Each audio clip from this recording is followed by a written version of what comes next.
किताब व सुन्नत की रोशनी में जो हमने दीन पढ़ा है वो ये है कि अल्लाह के रसूल सल्लल्लाहु अलैहि वसल्लम ने भैंस या कट्टे की कुर्बानी नहीं की। नबी करीम सल्लल्लाहु अलैहि वसल्लम के बाद आपके सहाबा किराम रिज़वानुल्लाह अलैहिम अजमईन हैं, उन्होंने भी भैंस या कट्टे की कुर्बानी नहीं की।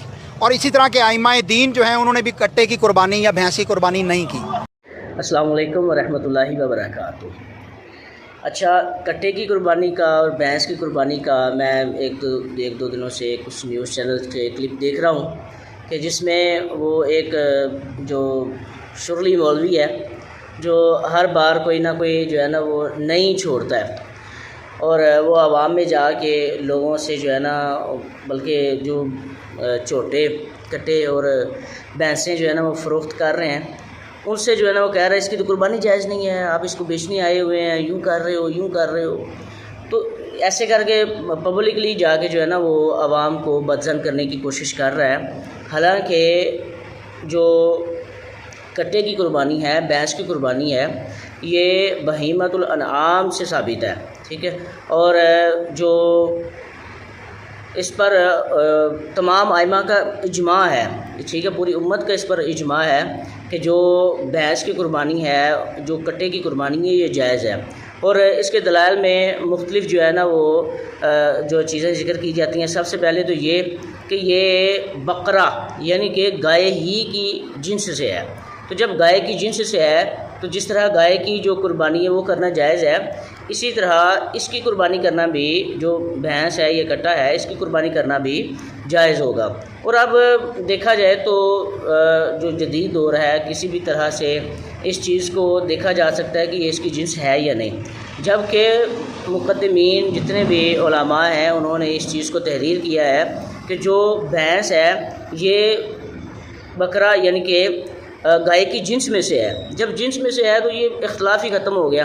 और फिर ये बार बार ये सवाल करना कि अच्छा जी ये खुलफाए राशिदीन ने इसकी कुर्बानी की, सरकार इस्लाम ने इसकी कुर्बानी की, सहाबा ने इसकी कुर्बानी की, जबकि इस बात का उसको बखूबी इल्म है कि अरब में भैंस पाई नहीं जाती थी। जब अरब में भैंस ही मौजूद नहीं थी तो उसका ये सवाल करना ही फजूल है कि जो खुलफाए राशिदीन हैं, सहाबा इकराम हैं, अहले बैत हैं, ख़ुद सरकार अलैहिस्सलाम ने उन्होंने कुर्बानी की है या नहीं की, जबकि भैंस पाई नहीं जाती।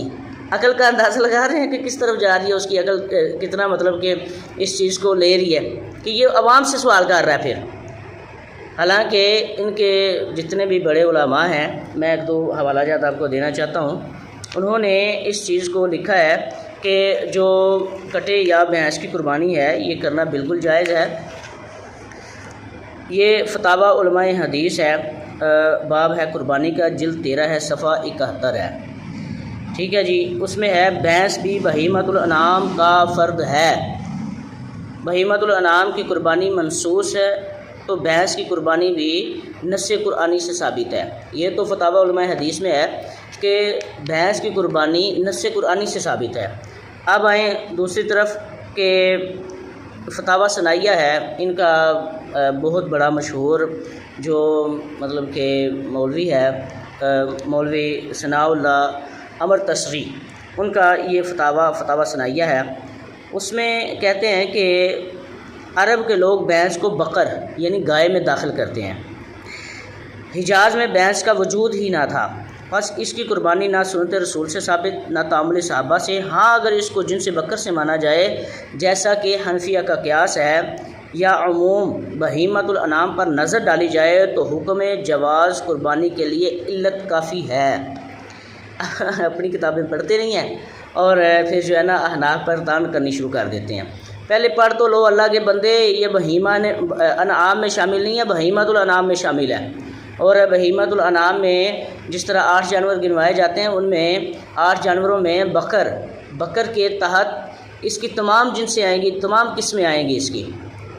और बहीमतुल अनाम जिस तरह पालतू जानवर कहते हैं तो ये पालतू जानवर है और इसकी कुर्बानी बिल्कुल जायज़ है। इस तरह के शतुंगड़ों और शुरली मौलवियों को बिल्कुल ना सुना जाए और जो तामुल नास, तामुल उम्मत है, उसको गौर करके उसी पर अमल किया जाए। वल्लाहु आलम व रसूलुहु आलम अज़्ज़ व जल व सल्लल्लाहु तआला अलैहि वसल्लम।